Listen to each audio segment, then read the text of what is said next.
Hey there, everybody, and welcome back to Good Orderly Direction, Practical Tools of the Bible. Today we're going to be discussing Genesis 30 and 31, Laban's greed and manipulation. After Rachel gave birth to Joseph, Jacob said to Laban, "Send me off so that I can go to my own place in my own country. Give me my wives and children, whom I've worked for, and I will go. You know the work that I've done for you." Laban said to him, "Do me this favor. I've discovered by a divine sign that the Lord has blessed me because of you. So name your price, ostensibly to stay, and I will pay it." Jacob said to him, "You know how I've worked for you and how well your livestock have done with me. While in my care, what little you had is multiplied a great deal. The Lord blessed you wherever I took the livestock. Now when will I be able to work for my own household?" Jacob didn't want to keep getting paid by Laban. He wanted to establish his own entity, as it were. Laban responded, "What shall I give you to stay?" Jacob said, "Don't pay me anything.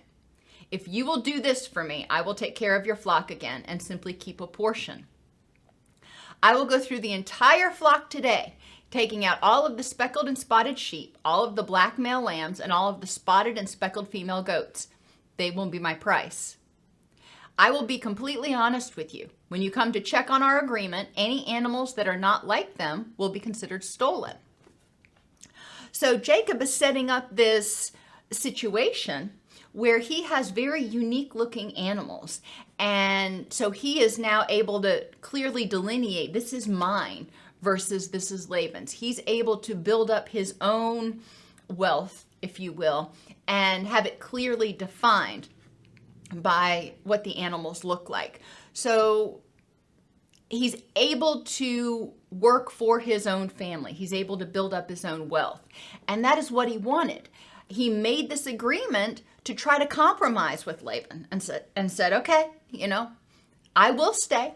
I will continue looking after your animals, but I'm going to be able to raise my own flock and do what I want to with them, but I will also tend yours." Laban said, "Let's do it." However, before Jacob could take out the identified animals, Laban did it and gave them to his sons. Oh my gosh.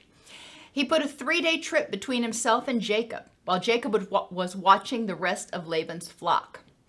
So the seed animals, if you will, that Jacob was supposed to have, Laban essentially stole. Jacob saw that Laban did not regard him with favor as before. Now, when I read this the first few times, regard him with favor, I thought, well, maybe that meant he didn't like him anymore. In reality, what this means is Jacob recognized that Laban was becoming very jealous, very envious of what Jacob had. Jacob now had both of Laban's daughters and was also very prosperous in whatever he did. Laban, not so much. The Lord said to Jacob, "Return to the land of your fathers, and I will be with you." So Jacob recognized this is no longer a good situation to be in. This is no longer a safe situation to be in.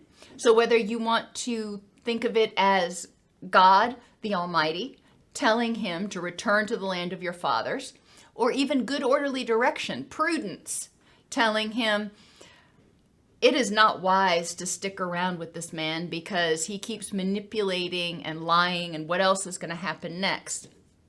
Either way, Jacob recognized that, hey, it's time for us to move on. Jacob told Rachel, "God did not permit your father to harm me. If Laban said the spotted shall be your wages, then all of the flock bore spotted. And if he said the striped shall be your wages, then all of the flock bore striped. God has taken away the livestock of your father and given them to me." So there are lots of really interesting biological explanations for how this might have happened. But ultimately, Jacob had the knowledge, the wisdom that was given to him from God to be able to know how to manipulate the genes. I don't think they knew of Punnett squares back then, how to manipulate the genes of these animals.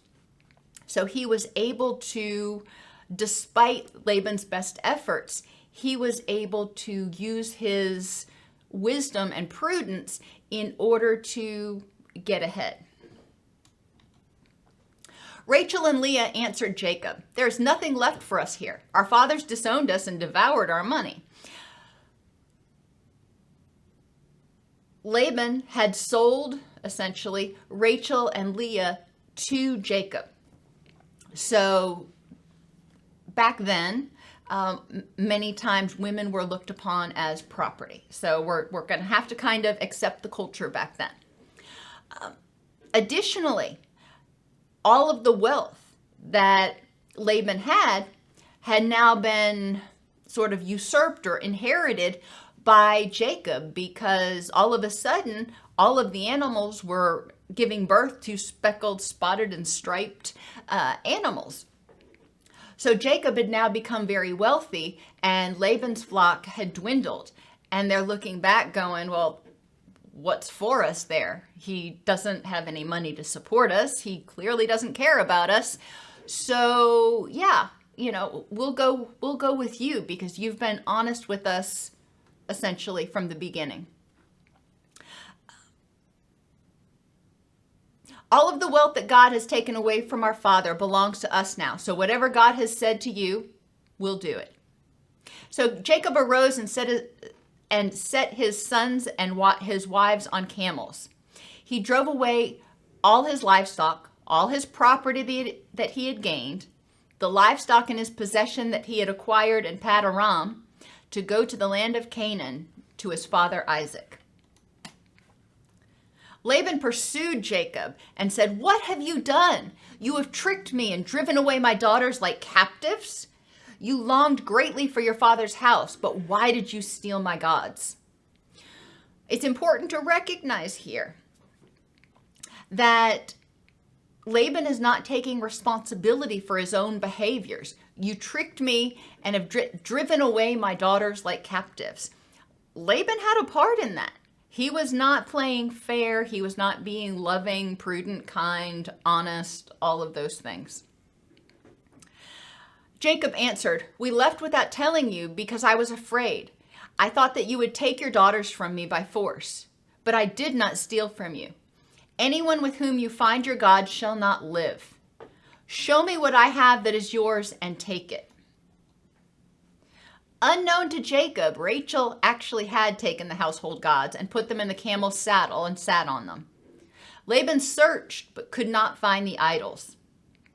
Now we'll find out later, not too long from now, that Rachel dies in childbirth, and the thought is that that could be a punishment as a result of her lies and covetousness, because Jacob had said, "Whoever has stolen the idols shall certainly die." Well, that came to pass. Jacob became angry and berated Laban. Jacob said, "What is my offense? What is my sin that you have hotly pursued me?" Remember again, Jacob doesn't know that Rachel had taken the household idols. In this story, we see that there's ever-going conflict. We see how envy can develop. Laban wants all of the riches and the spoils, but doesn't want to have to do any of the work for it. He finds somebody who is very good at his job, very good at tending the flocks, and he hires him. But then he keeps changing the rules, and he keeps manipulating him.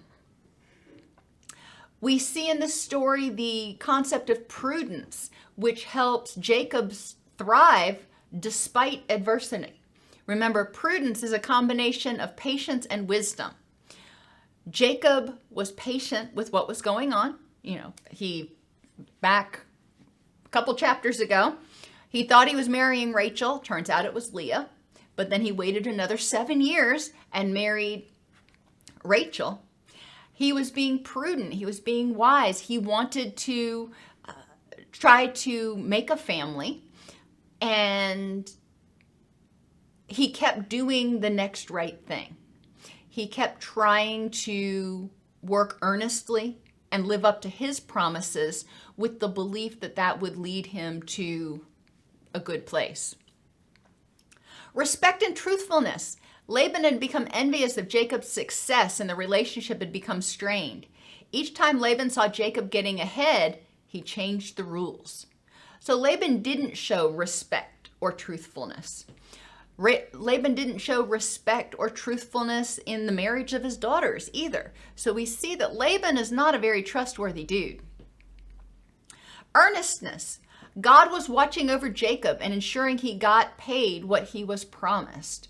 We don't always get what we are promised right then and there, but eventually, the old saying, what goes around comes around, when you give out good, when you do your best, you work earnestly, then that comes back to you in your reputation, in the people who support you, in the people who are there for you when you need help. And courage. We see Jacob recognizing at a certain point, this is a toxic environment. This is not a good place for us to be. And it's time for us to go back to the land of my kinsfolk, where we will be dealt with honestly. And that took a lot of courage. It had to be intimidating, not only to imagine the journey, and especially with all those cattle and children and wives and everything else, but he also had to propose it, or he didn't have to, but he did. He chose to propose it to Rachel and Leah. And he kind of asked, what do you think? And they said, let's do it. Now, he didn't have to do that. That was a very compassionate thing for him to do, to ask for their input. And so that took some courage too, because he loved Rachel so very much. He would have been devastated if Rachel said, no, we're staying here. How did Laban's manipulation and lies impact his family?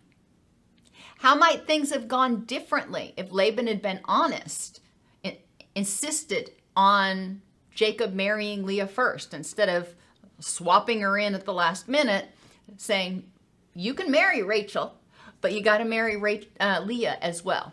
That would have been the more honest and forthright thing to do instead of tricking him. How might things have been differently if Laban hadn't consistently changed the rules? Every time Jacob started to get ahead, he switched things up. And a lot of people have been in situations like that, where somebody is envious of them and seems to want to keep them from succeeding. How did Jacob handle being taken advantage of? One thing we don't see is wrath. We don't see him get angry. We don't see him get vengeful. We see him saying, all right, you know what? This is an unhealthy environment. I tried to compromise. I worked earnestly, didn't work. We're leaving. And he was very assertive. He was very truthful with Laban the entire time. How did following good orderly direction or God's wisdom help Jacob? How did prudence, earnestness, respect, forgiveness, compassion, and truthfulness help him? And we didn't talk a lot about forgiveness, but again, if Jacob would have used a lot of energy being angry or seeking revenge, things could have gone a lot differently. But he chose to not fritter away his energy on that, and instead use it to multiplying his herds and getting prepared, building up his resources so they could travel back to his homeland. I hope this has been helpful for you, and I will see you next time.